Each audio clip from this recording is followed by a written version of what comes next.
किसान कमिटेड हैं और वो दिल्ली आके रहेंगे, और दिल्ली इनके बाप की नहीं है। ये प्राइम मिनिस्टर की एरोगेंस है कि अच्छा कैसे आ रहे हैं, रोको इनको। और ये जो चीफ मिनिस्टर्स हैं ये तो चपरासी हैं, तो टॉयलेट नहीं जाते बिना पीएम की तरफ देखे। किसानों को लेकर ड्रोन चलाए जा रहे हैं, सरकारी ड्रोन, दूसरी तरफ किसानों की पतंग, यानी कि देसी जुगाड़ निकाल कर। किसानों की इस प्रतिभा को तो वो करो कि पतंग से ड्रोन गिरा दिया उसने। लेकिन सर अब तो किसानों की राह में कीले हैं, पत्थर हैं, सीमेंट की दीवार। शर्म की बात है, किसान गेहूं बोता है, तुम कीलें बोते हो। मोदी तो 400+ का नारा दे रहे हैं। वो इसीलिए वो समझते हैं कि मेरी मशीन काम कर देगी। अगर अपोजिशन ने स्टैंड ले लिया कि हम इस मशीन के रहते चुनाव में नहीं जाएंगे, तब क्या करोगे? और 400 नहीं, मैं भी कह रहा हूँ, यहाँ मैं भी हूँ, मोदी भी हूँ, 200 से ऊपर नहीं जाएंगे मोदी। और बीजेपी के कई नेताओं ने मुझे कहा कि मलिक साहब इसको 200 पे ले आओ, हम ही हटा देंगे। नमस्कार, आप देख रहे हैं DS4, मैं हूँ आपके साथ तफीसा। किसानों के दिल्ली चलो आंदोलन को लेकर कई तरीके की प्रतिक्रिया सामने आ रही है, और इसी पूरे मामले को लेकर बातचीत करने के लिए मेरे साथ हैं पूर्व राज्यपाल सत्यपाल मलिक जी, जो सत्ता पक्ष में रहकर भी खुले तौर पर दबंग अंदाज में किसानों के समर्थन में दिखाई दे, किसानों के पक्ष में बोलते हुए दिखाई दे, और हमेशा किसानों के हक की बात करते रहते हैं। बातचीत करते हैं कि जब किसानों का आंदोलन 2.0 जिसको कहा जा रहा है, और जो तस्वीरें सामने आ रही है उस पर उनकी क्या राय है। सत्यपाल मलिक जी, बहुत बहुत स्वागत है आपका। आपने कई बड़े खुलासे सरकार के विरुद्ध में किए हैं, किसानों के पक्ष में कई बार बयान दिए हैं, लेकिन अब जब किसान एक बार फिर से दिल्ली की अलग अलग सीमाओं पर हैं, और जो तस्वीरें आ रही हैं, कभी आंसू गैस के गोले हैं, कभी जो रबड़ गन है उसका इस्तेमाल किया जा रहा है, इन तस्वीरों को देखकर सबसे पहले आपके मन में क्या आता है? क्योंकि आप भी किसानी से ही ताल्लुक रखते हैं। बहुत आक्रोश और बहुत शर्मिंदगी का एहसास होता है। आज की तारीख में यूरोप के 9 मुल्कों में किसान आंदोलन चल रहा है, लेकिन वो सब समाज हैं, कहीं भी किसानों के साथ ज्यादती नहीं हो रही है। हम असभ्य हैं, सरकारें हमारी किसानों के साथ जानवरों की तरह का व्यवहार कर रहे हैं, और उनका जो बुनियादी हक है एक्सप्रेशन का, उसको रोक रहे हैं, लेकिन वो कामयाब नहीं होंगे। किसान बज़िद हैं, किसान कमिटेड हैं, और वो दिल्ली आके रहेंगे, और दिल्ली इनके बाप की नहीं है कि किसानों को आने से रोके। क्यों रोक रहे हो भाई? तुम्हारे नाम लिखी हुई है। किसानों ने कभी दिल्ली आके उपद्रव किया हो तो बताओ। पिछला आंदोलन 1 साल 1 महीना चला, एक चिड़िया को कंकड़ नहीं मारी किसानों ने। तो किसानों की कोई हिस्ट्री वायलेंस की नहीं है, कोई हिस्ट्री बदअमनी फैलाने की नहीं है, तो क्यों तुम सिर्फ अपने एरोगेंस में उनको रोकेंगे? लेकिन सर अब तो किसानों की राह में कीले हैं, पत्थर हैं, सीमेंट की दीवार। शर्म की बात है, किसान गेहूं बोता है, तुम कीलें बोते हो। और मैं बता रहा हूँ, किसान, उन्होंने मुझे जो खबर आ रही है वो ये कि उन्होंने तय कर लिया कि दिल्ली, पहले तो उनको रोक नहीं सकते ये, लेकिन रोक देंगे तो वो वहीं बैठेंगे, वो कहेंगे अच्छा अब जाओ चंडीगढ़। आप ना चंडीगढ़ जा पाएंगे, ना अमृतसर, कहीं नहीं जा पाएंगे। आप पूरे देश को आप डिवाइड कर रहे हो, देश का टुकड़ा है वो, और तुम उससे ये बिहेव कर रहे हो। आखिर सर प्रशासन दिल्ली आने से रोकना क्यों चाहता है किसानों को? कुछ नहीं, ये प्राइम मिनिस्टर की एरोगेंस है कि अच्छा कैसे आ रहे हैं, रोको इनको। और ये जो चीफ मिनिस्टर्स हैं ये तो चपरासी हैं, तो टॉयलेट नहीं जाते बिना पीएम की तरफ देखे। भाई खट्टर क्या चीज़ हो तुम्हें किसने कह दिया कि ये अधिकार दे दिया कि तुम किसानों को रोकोगे? अच्छा, वो तेरे यहाँ तो आ नहीं रहे, वो तो दिल्ली जा रहे हैं। सर लेकिन खट्टर साहब का ही बयान सामने आया, आपने जिक्र किया, वो कह रहे हैं कि तरीका बिल्कुल गलत है किसानों का। किसान अगर दिल्ली आएंगे तो पुलिस का ये कहना है कि फिर तनाव की स्थिति बढ़ जाएगी। ये बकवास है। और खट्टर जो है, वो खट्टर तो एक चपरासी है, वो चीफ मिनिस्टर भी नहीं है, उसको इस तरह की हरकत नहीं करनी चाहिए। मैं बता रहा हूँ, जिस दिन ये पावर से हटेगा, किसी गांव, इसको दौड़ा लेंगे लोग, गांवों में नहीं जा पाएंगे। अभी मुजफ्फरनगर में ये जो लेडी है, एक मिनिस्टर है, स्मृति ईरानी, वो एक गांव में गई थी जाटों के, ज़्यादा बकवास करने लगी मोदी के पक्ष में, दौड़ा ली गांव वालों ने, भाग के अपनी गाड़ी में चढ़ी। लोग इतने गुस्से में, इनको ठीक कर देंगे। सर दूसरी तरफ केंद्र सरकार की बात करते हैं, पीएम मोदी की बात करते हैं, वो जो किसानों की मसीहा हैं, किसानों के जो नेता हैं, उनको भारत रत्न दिया जा रहा है, वो तो किसानों के पक्ष में है सरकार। देखिए, उससे कुछ साबित नहीं होता। स्वामीनाथन जी को भी दिया गया, ये डिजर्विंग थे। चरण सिंह जी तो भारत रत्न से बहुत आगे और बहुत बड़े थे।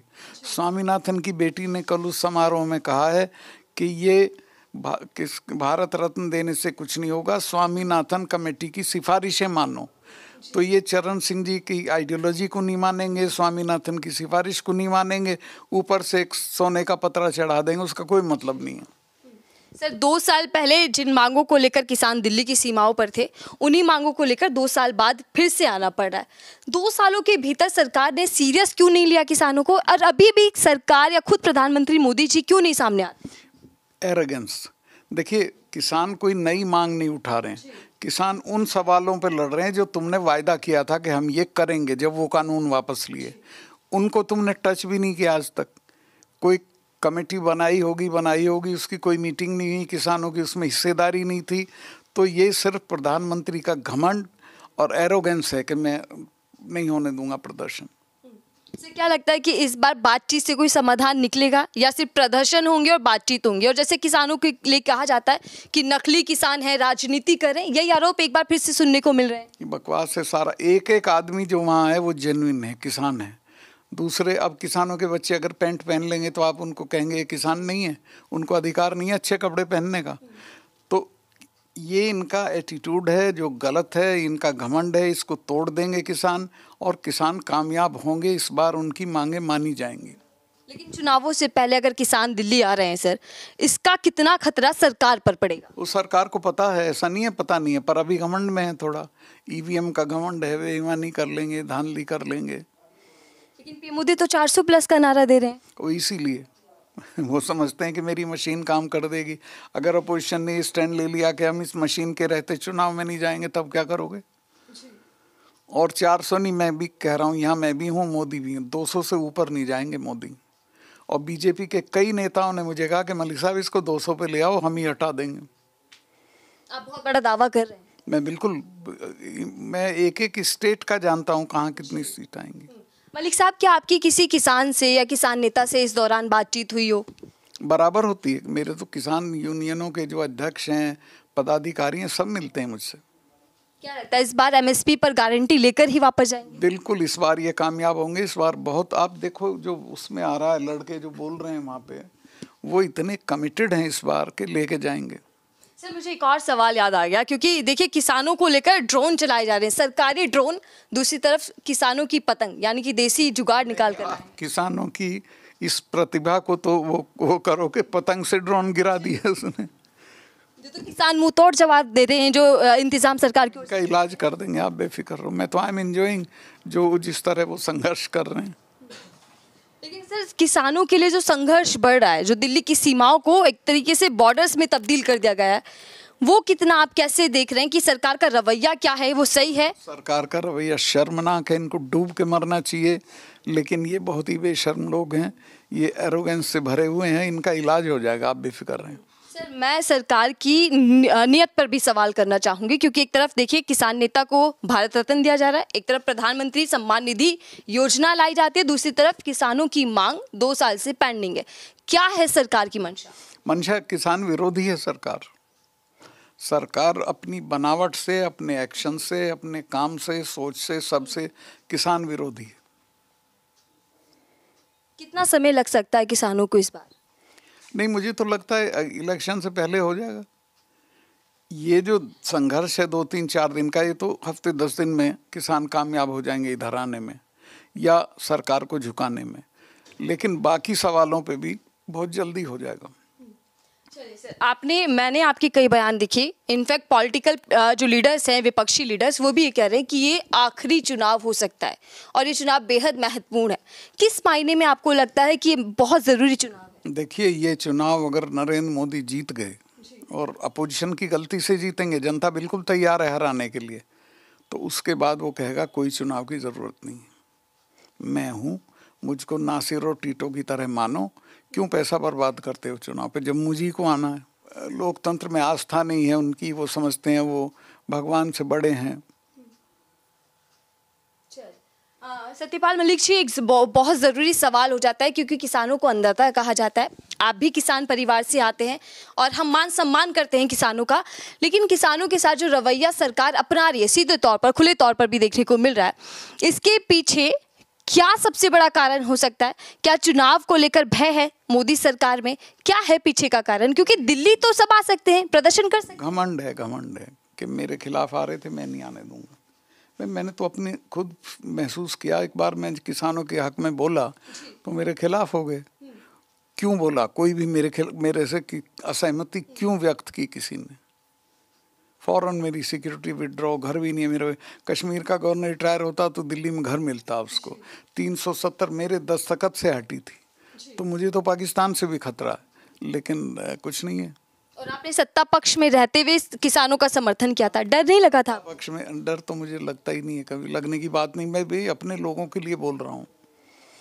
चलिए, आप आखिरी छोटा सा सवाल, बस क्या संदेश देना चाहेंगे किसानों को, किसान के समर्थन में जो लोग हैं उनको? मैं यही कहना चाहूँगा कि ये डू और डाई की लड़ाई है, इसको मजबूती के साथ लड़िए, सड़कों पे रहिए चुनाव आने तक, और इनको हरा के भगा दीजिए। सर, मुझे एक और सवाल याद आ गया, माफ़ कीजिएगा, आपका समय बहुत कीमती है।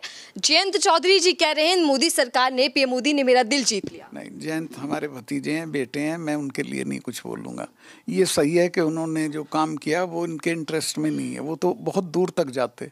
उनको तो इतना बड़ा कैनवस मिला था चरण सिंह जी का, बिहार, हरियाणा, वेस्टर्न यूपी, राजस्थान, वो तो बहुत बड़े नेता हो जाते 5-7 साल में, और हम उनको सपोर्ट कर रहे थे, पर उन्होंने अपने को पता नहीं क्यों खराब कर लिया। राजनीतिक कोई फायदे के लिए ये सब कुछ किया? नहीं, मैं नहीं कह सकता, इस पे नहीं मैं बोलना चाहूँगा। बहुत बहुत धन्यवाद। सत्यपाल मलिक जी से हम चर्चा कर रहे थे किसान आंदोलन को लेकर। हालांकि तस्वीरें कई सामने आ रही हैं, किसानों का साफ तौर पर कहना है कि वो बिना इस बार मांगे मनवाए वो वापसी नहीं करने वाले, यानी कि दिल्ली की ओर कूच करेंगे। तो वहीं सरकार के जो मंत्री हैं वो ये कह रहे हैं कि बातचीत के जरिए ही कोई समाधान निकल पाएगा। बहरहाल ये पूरा मुद्दा कितना और बढ़ने वाला है, किसान आंदोलन कितना क्या रुख अपनाने वाला है, तमाम चीजें देखनी होंगी। लेकिन फिलहाल के लिए दीजिए इजाजत।